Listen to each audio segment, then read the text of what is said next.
Hello! I'm finally back here on TikTok. Kung na-notice nyo po, I took some time off. Konti lang naman. Nag-focus lang po ako sa mga bagay na kailangan kong pag-isipan mabuti at aksyonan.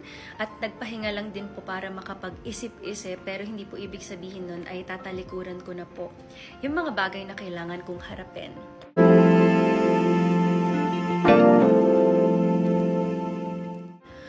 For the first time since we started our kitchen and Sari Say Beauty, ngayon lang po ako magsasalita dito sa social media, lalo na dito sa TikTok. Dahil noon po, ang akala ko pag hindi ko siya in-address dito, ay maaayos namin internally at hindi na po siya lalaki. Pero dito po kasi sa nangyari sa amin ngayon sa negosyo namin, kabaliktaran po, mas lumaki. And nag-assume na po yung ilan sa inyo na wala po kaming ginagawang aksyon at wala po kaming pakialam. And as the CEO of this company, as the brand owner of Sari Say Beauty and our kitchen, on behalf of all the people involved, I take this opportunity po to ask for forgiveness if meron man po akong mga pagkukulang. I'm gonna show you guys here our recent memo. Babasahin ko na lang po sa inyo. Ito po siya. The Sari Say Beauty Management would like to take this chance to sincerely apologize for all the inconveniences and mga unintentional, hindi sinasadya ng mga pangyayari at bagay-bagay na nakaapekto po sa aming mga distributors at resellers. Kung ano man po yung ginawa ng kumpanya, lalong-lalo na po yung mga pagla-live selling ko here on TikTok, akala ko po kasi mapropromote at magkakaroon po ng mas malaking brand awareness para makilala po yung brand natin at para rin po yun sa lahat. Again, it's unintentional. And from now on, after careful consideration, we will prioritize and help the distributors and resellers. And the management has decided to remove po lahat ng mga listings namin from all social media and e-commerce platforms. However, rest assured that me as a CEO of Sari Say Beauty Corporation will do my best to help our distributors and resellers and prioritizing them and providing them enough marketing materials. And we will do our very best sa iba na pong paraan, hindi na po sa pagbabuy one take one, sa pagla-live selling at kung ano man pong promotion na may mga natatamaan. Kindly take note guys, that if you are canceling Sari Say Beauty and the brand, it's not just me na nasasaktan at apektado po. Lahat na po ng mga resellers, distributors, suppliers, employees po namin na may mga umaasang mga pamilya po sa kanila. Lahat po kami nasaktan at epektado na po sa mga pangyayari. So I really do hope that you find forgiveness in your heart and this will also serve as a lesson sa akin po. Babaunin ko po to.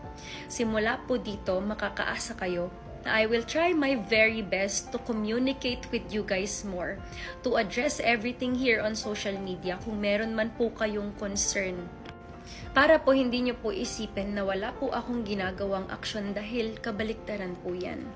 Nakakalungkot lang din po isipin na sobrang dami accounts. Yes, wala naman po silang mukha na kung ano-ano po ang pinopost at pinaparatang sa amin na wala naman pong katotohanan. Unang-una na dyan na gusto ko pong i-address right now is yung hindi daw po kami nagpapasahod at nagpapasweldo. Hindi ko po alam bakit napakabilis nyo pong maniwala. Kung mas iintindihin nyo po yung sitwasyon, we are 4 years na po sa food industry. Nakapagpatayo na po kami ng 3-story factory. And umaandar po yan every single day. Ang dami po naming empleyado na nakaasa po sa our kitchen. Sa tingin nyo guys, kung hindi po kami nagpapasweldo ng maayos, magtatagal po ba yung mga factory workers namin sa amin? Ni isa po ba, wala po bang magrereklamo sa DOLE? Lahat po ng kaya namin i-provide sa kanila, SSS, Pag-ibig, lahat po ng legalities binibigay po namin. And even more than that. Sa totoo lang, halos ayaw ko pong i-post yung mga ganitong bagay kasi feeling ko naman guys, hindi mo naman kailangan i-brag pag tumulong ka. But then again, since na-misunderstood nga po kaming dalawang mag-asawa, from now on, I will post everything.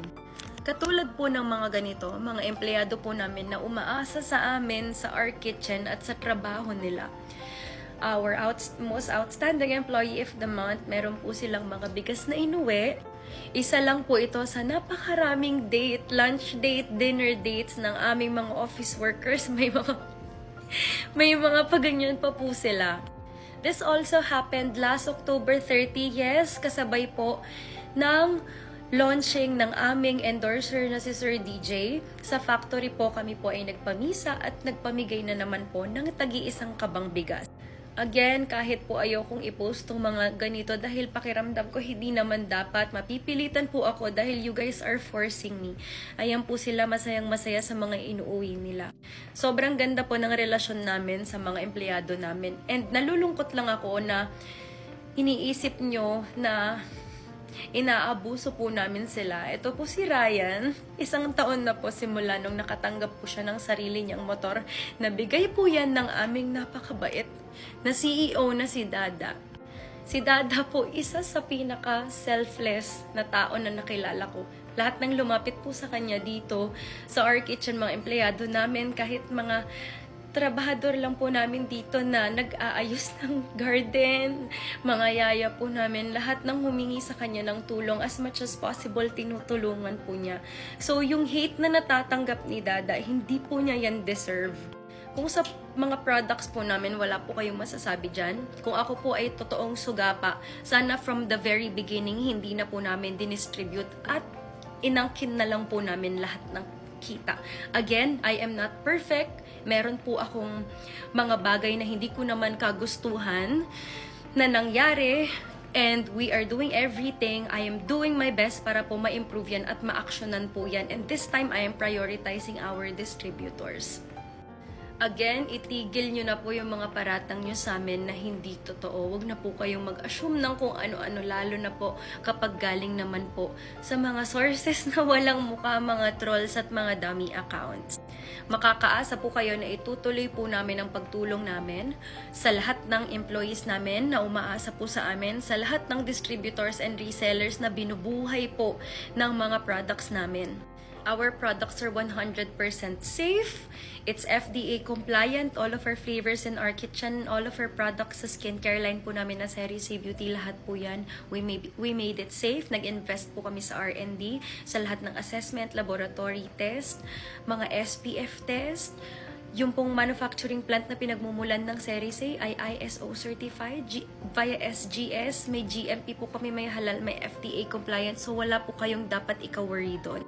Again, it's not my intention to hurt you guys kung meron man po akong mga nasaktan at na-offend. Hindi po ako masamang tao. Hindi niyo po ako kalaban dito.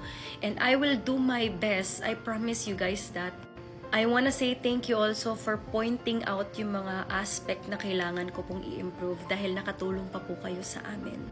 I hope you find forgiveness in your heart this coming Christmas. And salamat po. Salamat po sa mga bagay na natutunan ko dahil sa inyo.